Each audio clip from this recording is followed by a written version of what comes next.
ছোট্ট এক শহরে থাকত নীলা আর অয়ন। তারা একই পাড়ায় বড় হয়েছে, একই মাঠে খেলেছে, একই রাস্তায় হেঁটেছে। অয়ন খুব চুপচাপ আর নীলা খুব হাসিখুশি। নীলা সবসময় বলতো, তুমি এত চুপ থাকো কেন? অয়ন মৃদু হেসে বলতো, সব কথা তো মুখে বলতে হয় না। একদিন অয়ন শহর ছেড়ে পড়াশোনার জন্য দূরে চলে গেল। যাওয়ার আগে কিছুই বলল না, শুধু নীলার হাতে একটা ছোট্ট খাম দিয়ে গেল।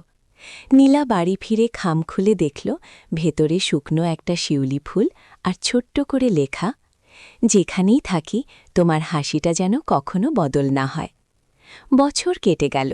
একদিন হঠাৎ নীলা শুনল অয়ন ফিরে এসেছে। তারা আবার সেই পুরনো মাঠে দেখা করল। কেউ বড় বড় কথা বলল না, শুধু চোখে চোখ রেখে দুজনেই হাসল। ভালোবাসা কখনো শব্দে নয়, অপেক্ষায় আর বিশ্বাসে বেঁচে থাকে।